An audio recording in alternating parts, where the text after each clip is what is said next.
Olá pessoal, boa tarde, tudo bem com vocês? Então, o assunto da aula de hoje, nós vamos falar um pouco sobre resistências elétricas, tá? Então, primeiro, o conceito de resistência elétrica, ele está muito associado e ligado ao fato das correntes elétricas se submeterem a certas resistências ao passarem pelos materiais, sejam eles condutores ou não condutores, né? Por que isso acontece? Porque existe essa resistência da passagem de elétrons pela própria constituição dos materiais. Nós sabemos que os materiais eles são constituídos de átomos, que por sua vez são constituídos de elétrons, prótons e nêutrons. Então vai existir choques entre os elétrons que formam a corrente com os constituintes dos materiais. Então esse choque é o que nós chamamos de resistência. Tá? A gente pode pensar a questão da resistência como, por exemplo, um rio, onde a água desce o rio e encontra algumas pedras, galhos, alguns obstáculos, né, entre a passagem do rio, sendo assim, essa corrente, né, de água do rio, ela sofre uma certa resistência a essa passagem, né? Claro que se não tiver nenhum obstáculo, a velocidade desse rio ela é maior, né? Então a gente considera essas resistências. Então, associadamente e analogamente, a gente pode pensar como o fluxo de elétrons batendo aí nos átomos do material, gerando essa resistência a eles. Tudo bem, professor, eu entendo que a resistência elétrica está associada ao choque dos elétrons, né, com o material. Mas como calculá-la? Né? Então, através de experimentos, nós podemos deduzir a nossa lei, conhecida como lei de Ohm, que diz o quê? Que a resistência num certo fio, ou num certo condutor, ou num certo aparelho, vai ser igual à diferença de potencial que você aplicar nele e a corrente que vai surgir devido a essa diferença de potencial. Tá? Quem primeiro estudou as resistências, né, e fez esses primeiros experimentos com relação a isso foi George Simon Ohm. Inclusive, em relação a ele, nós criamos a unidade de medida de resistência elétrica, que é dada em ohms, que é essa letra grega ômega maiúsculo. Um ohms vai ser igual ao quê? Unidade de medida de diferença de potencial dividido por unidade de medida de corrente.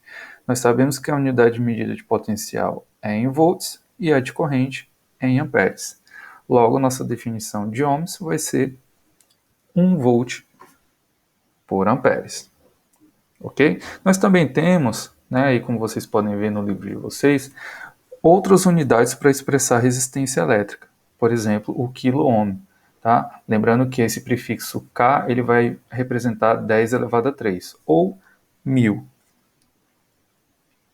Pois bem, essas resistências elas existem em diversos âmbitos, em diversas áreas, tá? Principalmente aí quem for trabalhar aí na parte de informática, né? Vocês têm um curso aí de informática, trabalham com resistência dentro de aparelhos, dentro de placas, né? Por exemplo, de um computador. Então, dentro dessas placas, você precisa dosar para certos dispositivos a quantidade de corrente elétrica que chega em cada dispositivo desse. Às vezes você quer que chegue mais, às vezes você quer que chegue menos. E aí você utiliza essas resistências, ou também chamadas de resistores, tá? Para dosar essa chegada de corrente nessas regiões. Mas também existe o fato de, ao ser submetido a diferenças de potenciais, as resistências elas emitem energia térmica. Como assim? Vamos pensar, por exemplo, no caso de aquecedores, ou por exemplo, de lâmpadas, tá? Onde nós temos um filamento que é incandescente. O que quer dizer? Quer dizer que se eu ligar na tomada, se eu ligar numa diferença de potencial, essas resistências elas vão começar a aquecer. Por que isso acontece, professor? Porque vamos pensar, existem choques de elétrons da minha corrente ordenada, nossa corrente real, com os materiais, com as constituições do material, ou seja, com os elétrons, prótons e nêutrons do material condutor. Esses choques vão nos gerar atrito e, consequentemente, esse atrito libera energia em forma de energia térmica. Por quê? Porque esses materiais eles vão começar a vibrar devido a esses choques e a gente sabe que quanto maior a vibração, maior a temperatura, consequentemente, a liberação de calor para o ambiente. Esse efeito de liberação nós chamamos de efeito Joule, tá certo? Então, o que é o efeito Joule? Deixa eu colocar aqui um exemplo para vocês. Então, vamos supor, por exemplo, que eu tenho uma lâmpada.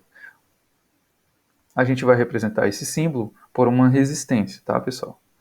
Então, se eu ligo essa resistência a uma certa diferença de potencial aqui suficientemente, para que haja uma corrente real aqui para a gente, tá?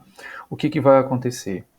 Esses elétrons eles vão percorrer esse condutor. Ao passarem pelo condutor, vão se chocar com as moléculas do condutor, os átomos, os elétrons, os prótons, os nêutrons, né? Fazendo com que esse condutor ele venha a liberar energia em forma de calor. Se você aproximar aqui um termômetro próximo desse resistor, você vai observar essa liberação de calor.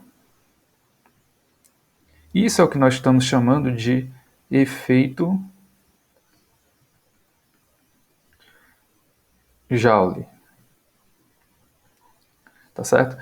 Então lembre-se lá que o Joule ele representa energia, né? Então se a gente falar efeito Joule é o que? Liberação de energia devido à fricção da corrente ao passar pelos condutores. Tá legal? Então esse é o efeito Joule. E aí a gente vai dizer que essas resistências que vão apresentar uma resistência constante, independente do valor que eu aplicar de diferença de potencial, e uma corrente associada constantemente, crescente, nós vamos chamar essas resistências de resistências ômicas. Então, toda vez que você observar um comportamento linear da sua diferença de potencial em relação à corrente obtida, você vai chamar isso aí de uma resistência ômica, tá, pessoal? Então, o gráfico linear nos diz que essa é resistência ômica. Já um gráfico desse tipo aqui, galera, nós não teremos uma resistência ômica. Tá legal?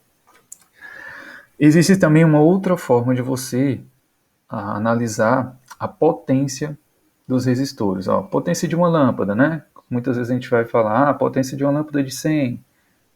Quando alguém, ou sua mãe fala, ou seu pai fala, ou seu tio, vai ali na bodega e compra uma lâmpada de 100, uma lâmpada de 50. Ali ele está falando com relação à potência dessa lâmpada. Tá? Então a gente consegue também expressar a potência em termos dessa resistência interna desses aparelhos. Não só da lâmpada, mas também aparelhos eletrodomésticos no geral. Tá bom? E a gente sabe e aprendeu que podemos calcular o consumo de energia através da potência e do tempo ligado desse aparelho. Né? Então vamos relacionar aqui a potência com a resistência. Então vamos mostrar aqui para vocês uma equação bastante importante. A gente sabe que a potência ela é igual à corrente vezes a diferença de potencial. Né? Então, hoje nós definimos e entendemos que a diferença de potencial ela é igual à resistência vezes a corrente, que a nossa resistência é igual a U sobre I. Pois bem, se essa razão for constante, esse resistor é ômico. Ou também satisfaz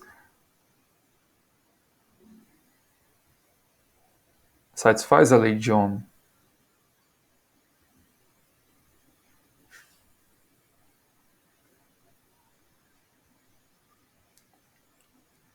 Tá legal? Então, eu poderia novamente reescrever essa equação aqui em termos da minha resistência. Como eu posso fazer isso? Substituindo U por R vezes I. Então eu teria I vezes R vezes I. Ou seja, a minha potência é R vezes I ao quadrado. Tudo bem?